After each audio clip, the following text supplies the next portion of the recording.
지난주에는 요한계시록에 있는 말씀 가지고 흰옷 입은 자들의 특권이란 제목으로 말씀을 드렸었습니다. 흰옷 입은 자들은 예수 그리스도의 긍휼과 은혜를 덧입은 자다라는 말씀을 드렸고, 성전에서 밤낮 하나님을 섬기는 자다라는 말씀을 드렸고, 예수의 보호와 인도와 위로함을 받는 자다라고 말씀드렸습니다. 저 천국에서 예수의 인도와 보호와 위로함을 받을 뿐만 아니라 우리가 육체를 갖고 우리가 은혜가 꼽히는 교회에서 함께 예배드리며 생활할 때에 하나님의 보호, 하나님의 인도하심, 하나님의 위로를 받아서 날마다 세임 얻는 우리 그리스도인들 되시기를 주의 이름으로 간절히 축원합니다. 오늘 본문은 요한복음 13장 31절서부터 35절에 있는 말씀입니다.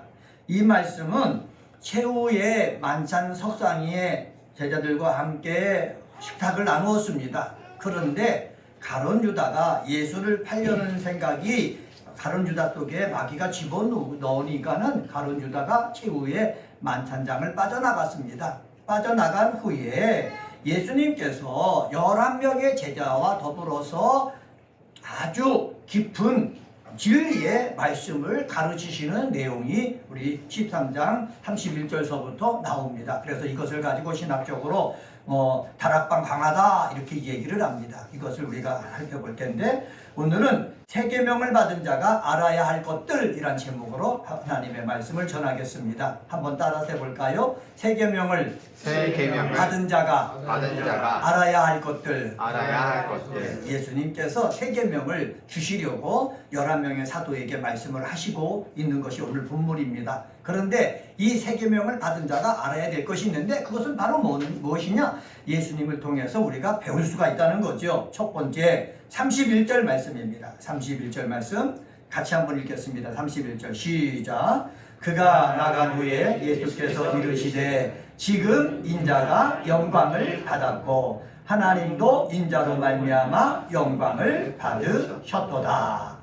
여기 보면은 지금 인자가 영광을 받았고 라고 예수님 스스로 이야기하는 것입니다. 그래서 지금 인자가 영광을 받았다 라고 했는데, 이것을 깊게 들어가 보면은 바로 뭐냐? 하나님의 뜻을 이루는 것이 영광받는 길이다 라는 것을 알 수가 있습니다. 한번 따라서 해봅시다.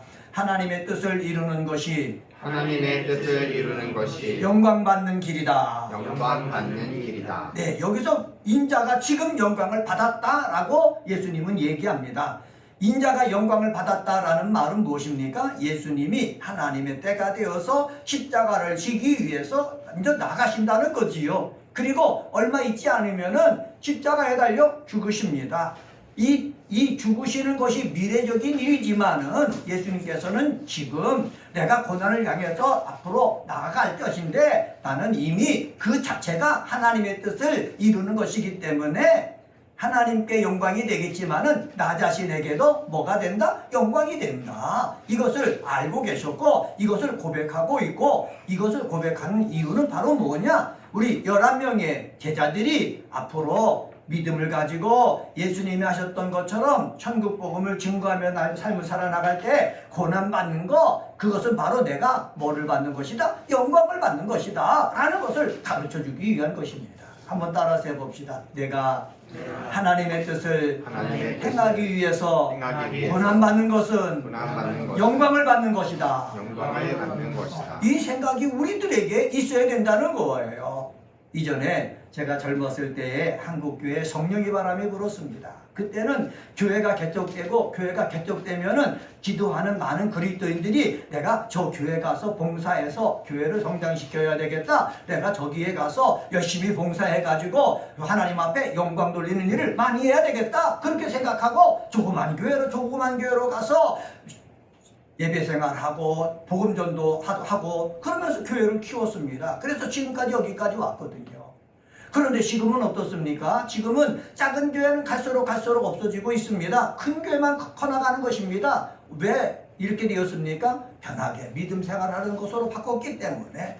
하나님의 뜻을 이루기 위해서 고난받는 것이 영광을 받는 것인데, 이것을 갖다가 옆에 치우고 고난 받는 것을 옆에 치우고 그냥 영광만 받고 평안함만 누리려고 하기 때문에 한국교회의 복음화의 물결이 얕아지고 있는 것입니다. 희미해지고 있는 것입니다. 없어지고 있는 것입니다. 이러한 때에 우리는 예수님께서 하신 말씀을 기억해야 되는 것입니다.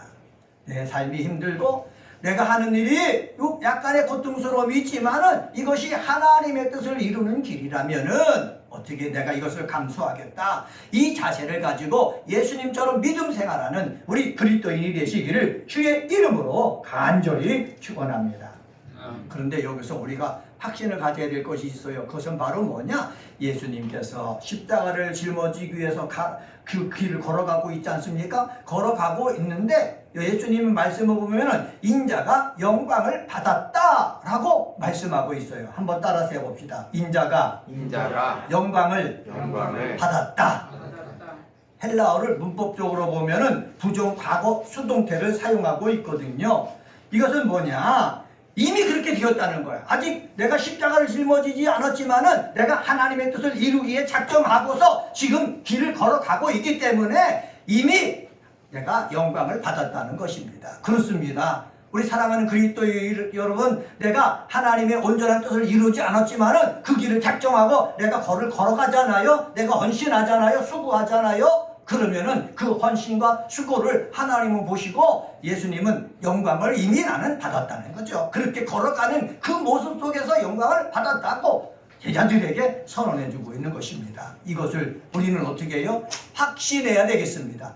확신해야 내가 주를 위해서 하나님의 뜻을 이루기 위해서 희생하는 거, 내가 헌신하는 거, 시간을 드리는 거, 이것이 아깝지가 않는 거예요. 그런데 고생만 한다, 헛수고만 한다, 이렇게 되어지면은 십자가를 향해서 달려갈 수 있는 그런 힘이 생기겠습니까? 생기지 않는다라는 것을 알 수가 있어요. 그리고 이미 그렇게 결과적으로 되었다라고 예수님이 말씀하실 뿐만 아니라 수동태는 바로 뭐냐? 내가 영광을 얻기 위해서 영광을 받은 것이 아니라 누가 해주는 거예요?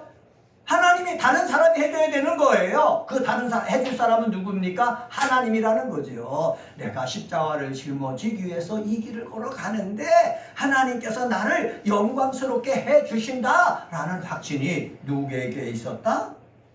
바로 예수님에게 있었다라는 사실입니다. 사랑하는 그리스도인 여러분, 예수가 죽는다고 해서 영광이 없어지는 것은 아닙니다. 예수의 죽음은 죄 아래 있는 인생들을 구하기 위한 대속적인 죽음입니다. 동시에 아버지의 뜻에 대한 자발적이고 온전한 복종입니다. 자신이 원치 않으면 그 참혹한 십자가의 죽음을 피하실 수 있음에도 불구하고 예수님께서는 자신을 아버지 뜻에 온전히 복종하심으로 스스로 자신, 죄인들을 위한 대속물로 내어주셨습니다.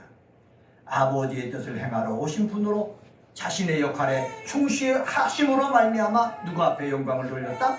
하나님 앞에 영광을 돌렸다. 세 계명을 11명의 제자들에게 주시면서 하는 말씀이, 세 계명을 받았다고 내가 평안하고 늘 기쁨이 넘치고 복된 삶을 사는 것입니까? 아니라는 거지요. 세 계명을 가지고 삶을 살면 얼마나 힘들겠습니까? 그런데 그것이 하나님의 뜻이라면은 그렇게 사는 너 자체가 뭐를 받았다고요? 영광을 받았다라는 것을 알고 살아야 된다라는 사실입니다. 우리 내가 꼽히는 교회에서 믿음 생활하는 우리 그리스도인은 전부 다 내가 하나님의 뜻을 행하는 나의 삶을 자체가 뭐를 받았다? 영광을 받았다. 이렇게 고백을 하시고 그렇게 선언하시고 그렇게 믿음 생활하시기를 주의 이름으로 간절히 축원합니다. 그렇지 않으면은요, 절망 속에 빠지는 거예요. 좌절 속에 빠지는 거예요. 실망 속에 빠지는 거예요. 그거는 마귀가 좋아하는 거예요. 우리는 마귀가 좋아하는 길로 가지 아니하고 예수님께서 몸소 모범을 보이시고 선언해 주신 이 선언을 해나가면서 맡겨진 우리 사명을 잘 감당해서 하나님이 주시는 그 영광 받는 저와 여러분 되기를 예수님의 이름으로 간절히 축원합니다. 두 번째로 32절을 통해서 찾아볼 수 있는데, 하나님께 영광을 돌리면은 하나님은 우리를 어떻게 하신다? 영광스럽게 하신다는 거지요. 한번 따라서 해봅시다. 하나님께 영광을 돌리면 영광스럽게 하신다. 영광스럽게 하신다. 네, 우리가 하나님께 영광을 돌리잖아요. 살아계신 하나님, 영원하신 하나님은 그대로 내버려 두지 아니하고 하나님이 영광 받으신 것보다 더 많은 것으로 그 영광을 돌린 자를 영화롭게 하신다는 거예요. 영광스럽게 하신다는 거예요. 이것을 누가 말씀하십니까? 예수님이 말씀하신 거예요. 예수님이 말씀하신 이유는 무엇입니까? 내가 지금 십자가를 지기 위해서 죽음의 길로 가지만은, 내가 하나님의 뜻을 이루기 위해서 대속적인 죽음을 통해서 죽어나가지만은, 이 일은 누구를 영광스럽게 하는 거라고요? 하나님을 영광스럽게 하는 일이라는 거지요. 그렇습니다. 예수님은 하나님을 영광스럽게 하는 일이라면은 십자가에 잘 짊어지는 수치, 고통, 괴로움, 이것을 다 감내하면서까지 어떻게 해요? 십자가를 지셨어요. 우리들도요, 예수님을 통해서 배워야 되는 것입니다. 예수님이 하나님의 뜻을 이루기 위해서 온갖 고초와 이러한 모든 것들을 견디면서 십자가를 지셨듯이 우리도요, 나에게 맡겨진 일을 다 어떤 어려움이 있든지 다 감내하면서 십자가 같은 그러한 모습을 짊어지는 저와 여러분이 되어지기를 주의 이름으로 간절히 축원합니다. 이렇게 내가 헌신하면서 희생하면서 십자가를 짊어질 때에 하나님 앞에 영광이 되는 거고, 그리고 영광을 받으신 하나님은 그냥 그대로 내버려 두지 아니하고 그 사람을 어떻게 한다? 영광스럽게 하신다는 거예요. 예수님이 십자가에 달려 죽으셨잖아요. 무덤에 묻히셨어요. 부활하셨어요. 승천하셨어요. 승천하신 다음에 우리에게 보여주는 것이 무엇입니까? 하나님 보좌 우편에 앉아 계신다는 거예요. 그리고 다시 이 예수님이 다시 재림하신다는 거예요. 재림하실 때에는 심판해 주러 오신다는 거예요. 수많은 사람들을 어떻게 심판의 자리에 앉는다는 거지요. 이것은 무엇을 말합니까? 예수님께 하나님께서 영광스럽게 하셨다라는 것을 우리에게 전적으로 보여주는 것입니다. 이러한 믿음은 누구에게도 있었습니까? 사도 바울에게도 있었어요. 사도 바울이 사울이었을 때는 예수와 예수 믿는 자들, 그리고 초대교회를 핍박하러 다녔습니다. 그런데 예수님을 믿은 다음서부터, 만난 다음서부터 믿음이 바뀌어졌습니다. 내가 축구해야 될 믿음은 예수님께서 가르쳐 주시는 복음이구나 라는 것을 알고 이방인에게 복음을 증거하러 다녔습니다. 복음을 증거하러 다닐 때 편하게 다녔습니까? 먹고 마시면서 즐기면서 다녔습니까? 아니에요. 수없이 많은 죽을 뻔한 위험을 겪어 감당하면서 다녔습니다. 배고파서 죽을 것 같은 그러한 것도 견뎌내면서 선교하면서 하나님 앞에 영광을 돌렸습니다. 이렇게 할 수 있었던 것은 바로 무엇입니까? 하나님의 뜻을 위해서 내가 이렇게 헌신하면은 하나님은 나를 어떻게 한다? 영원롭게 하신다라는 이 비밀을 누가 알았기 때문에? 사도 바울이 알았기 때문에 그렇습니다. 여러분, 비밀을 알아야 그 비밀을 갈 수가 있는 거예요. 땅속에 묻혀져 있는 진주가 있다라는 것을 알아야 그 땅을 내가 온 돈을 구해가지고 그 밭을 살 수가 있는 것입니다. 바울이 이 비밀을 알 수 있었던 원인이 무엇입니까? 예수님을 만나고 성령을 받고 아라비아 광야에서 3년 동안 머물면서 하나님 말씀을 다시 읽었을 거예요. 그리고요, 또 하나님 앞에 기도했을 거예요. 기도하면서 고린도서의 기록을 보니까 산증천에 몇 번 갔다, 신비스러운 일을 너무나 많이 경험했다. 이것을 사람들에게 얘기할 수 없다. 바울이 그렇게 고백하고 있지 않습니까? 거기서 바울이 깨달은 거예요. 확신한 거예요. 내가 하나님의 뜻을 이루기 위해서 내 목숨을 내던지면서까지 헌신하고 희생하고 이 일을 하면은 하나님께서 내가 했던 것보다 더 크게 영광스럽게 하신다 라는 것을 사도 바울은 봤기 때문에 자기 평생을 다해가지고 복음을 위해서 헌신했던 것을 우리는 알 수가 있습니다. 여러분, 32절 말씀 다시 한번 읽어봅시다. 32절 말씀입니다. 같이 읽습니다. 시작. 만일 하나님이 그로 말미암아 영광을 받으셨으면 하나님도 자기로 말미암아 그에게 영광을 주시리니 곧 주시리라. 이게 영적인 법칙이라는 거지요. 하나님이 그로 말미암아 영광을 받으셨으면 하나님도 자기로 말미암아 그에게 뭐를 주신다? 영광을 주신다는 거예요. 여러분, 구약 성경을 흐르는 맥이 무엇입니까? 우리가 하나님을 존귀히 여기면은 하나님도 우리를 존귀히 여긴다. 이게 구약 성경을 흐르는 영적인 맥이거든요. 우리가 하나님 앞에 영광을 돌리면은 하나님도 나를 어떻게 한다? 영화롭게 한다. 예수님을 통해서 알려준 영적인 법칙입니다. 이 법칙을 알고 우리 하나님께 영광을 돌리고 그리고 하나님께서 여러분을 영광스럽게 하는 것들을 체험하게 되어지기를 주님의 이름으로 간절히 축원합니다. 여기 보면은 원문대로 번역하면은 이렇게 번역할 수 있다고 합니다. 그리고 그분께서 즉시 그를 영화롭게 하실 것이다. 즉시 그를 영화롭게 하실 것이다 라고 말씀했는데, 하나님께서 영화롭게 해주시는 것 경험하는 은혜가 꼽히는 교회 그리스도인들 되시기를 예수님의 이름으로 간절히 축원합니다. 세 번째로 34절 35절을 통해서 찾아볼 수 있는데, 서로 사랑하여 예수의 제자임을 알게 되는 것입니다. 한번 따라서 해봅시다. 서로 사랑하여 예수의 제자임을 알게 하라. 예수님이 11 사도 제자들을 불러놓고 다락방 강화를 하면서 말씀하신 주된 내용 가운데 하나가 너희는 서로 사랑하라는 거예요. 너희는 서로 사랑하라. 거기에는 형제들도 있어요. 그리고 같은 직업군인 사람도 있어요. 그 다음에 자하는 것이 다른 그런 제자들도 있어요. 이 제자들이요, 서로 사랑하며 사역을 하는 거 쉽습니까? 어렵단 말이죠. 같이 한 가족에서 자라난 형제들도 서로 사랑하면서 사역하는 게 쉽지가 않거든요. 왜? 자기 생각, 자기 주장, 자기 경험 이 다 다르기 때문에 그래요. 그러나 11명의 이 제자들이 예수님의 뜻을 가지고 서로 사랑하면서 이 일을 한다는 거 어렵다는 거지요. 어렵지만은 말씀하는 것입니다. 너희가 정말로 예수의 제자이라면은 예수께서 너희 제자들을 사랑했던 것처럼 너희들도 사랑하라는 거예요. 예수님께서 제자의 발을 씻겨주시고 예수님께서 예수님을 배반한 제자들을 용서해 주시고 새로운 기회를 주셨듯이 너희들도 서로 헐뜯지 말고 손가락질하지 말고 지적질하지 말고 감싸주고 위로해주고 용기를 주고 그리고 소망을 주고 그리고 서로 힘이 되어줘서 하나님의 뜻이 이루어지게 하는데 하나가 되라 하는 말씀이라는 거죠. 여러분, 이 세상에 기독교의 문제가 무엇입니까? 로만 카톨릭은요, 교황을 내세워가지고 그 중심으로 살고 있어요. 교회 내에서도요, 많은 사람들이 하나님의 뜻을 내세우고 하나님의 영광을 돌리기 위해서 해야 되는데, 목사의 영광을 위해서, 장로의 영광을 위해서, 권사의 영광을 위해서 그렇게 변화되는 그러한 모습을 보이고 있어요.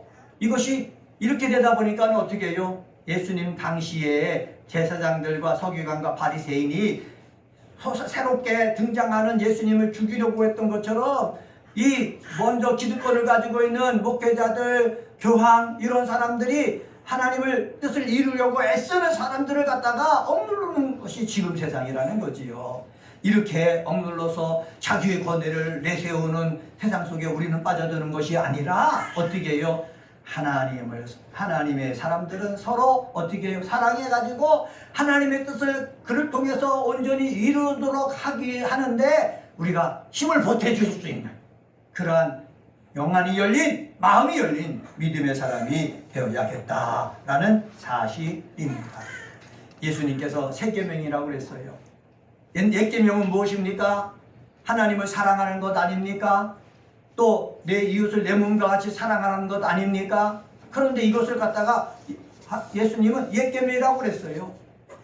하나님을 사랑하고 내 이웃을 내 몸처럼 사랑하는데 그 사랑이 되느냐 말이죠. 잘 되지 않는다는 거지요. 그래서 세 계명을 라고 말씀하시면서 너희가 좀 헌신적으로 희생적으로 사랑하라 말씀하신 거예요. 여러분, 하나님께 영광을 돌리고 하나님이 주시는 그 영광을 받으려면은 내 욕심, 내 뜻, 내 생각, 내가 원하는 거 그것대로만 주장해서는 그렇게 받을 수가 없어요. 여러분, 이런 사람들이 죽으면 다 천국에 갈 것 아닙니까? 그런데 제가 확실하건대 부끄러운 구원만 받는 거예요. 이 사람들은. 왜? 일평생 예수 믿는다고 하면서 자기 주장만 하고 자기 욕심만 내세우고 살았기 때문에. 그런데 하나님 앞에 가서 면류관 받을 사람은 어떤 사람입니까? 하나님의 뜻을 이 땅에 이루기 위해서 고난받는 거예요. 그래야 하나님께서 영광스럽게 하시죠. 이런 사람들이 하나님이 예비하신 그런 큰 축복을 받게 되는 줄 믿습니다.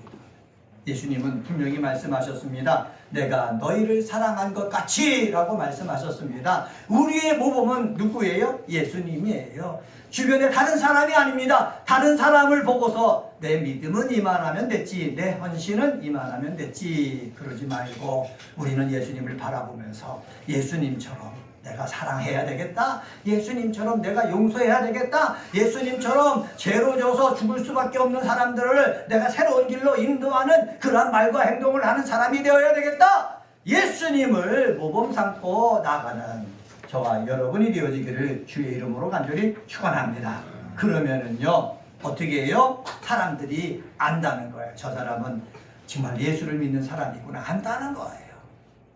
지금 현재 우리 한국교회 문제가 무엇입니까?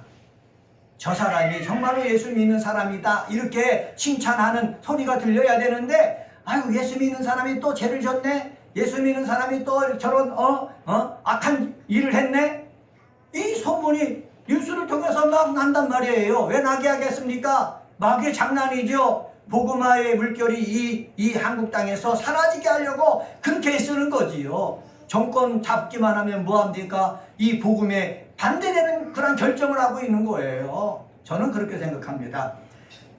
호남, 영남보다도 우리가 갖고 있는 신앙을 앞세워야 되는 거예요. 근데요, 신앙을 앞세운다는 사람이 이 투표 날만 되면은 신앙은 저리 채우고 지역으로 빠져버리는 거예요. 진보냐 보수나 그쪽으로 빠져버리는 거예요. 그러니까는 맨날 차별금지법 이것이 뭐 더 해야 된다라고 해놓고 투표할 때는 그것을 지지하는 사람을 갖다가 뽑고 반대하는 사람을 뽑고 막 그러니까는 문제가 되는 것 아닙니까? 우리가요 정말로 하나님 앞에 가서 영광을 받으려면은 내가 지도자들을 투표할 때도 말씀에 근거한 정책을 제시하는 사람, 그리고 그렇게 살려고 애쓰는 사람, 그 사람의 진심은 모르지만은 겉을 보면서도 그래도 가까운 사람을 뽑아서 투표를 해야지요. 그런데 나는 내 이념과는 맞다 하면은 그 사람은 신앙보다도 이념 중심으로 사는 사람이에요. 이런 사람이 나중에 죽어서 예수를 믿기 때문에 천국은 가겠지요. 그런데 부끄러운 후원만 받는다는 거죠. 우리 한번 반성해 봅시다. 내 이제까지 믿음 생활이 세상의 가치관보다 밑에 있는지 위에 있는지 여러분 점검해 보세요. 내 믿음 생활이 세상의 가치관보다 앞서 있다면은 영광을 받은 것입니다. 하나님이 영광스럽게 하실 것입니다. 이런 사람은 서로 사랑할 수가 있는 것입니다. 서로 사랑함으로 말미암아 하나님 앞에 영광이 되고 또 하나님께서 저와 여러분을 영광스럽게 하는 그 복을 받는 역사 있게 되어지기를 주의 이름으로 간절히 축원합니다. 기도하겠습니다.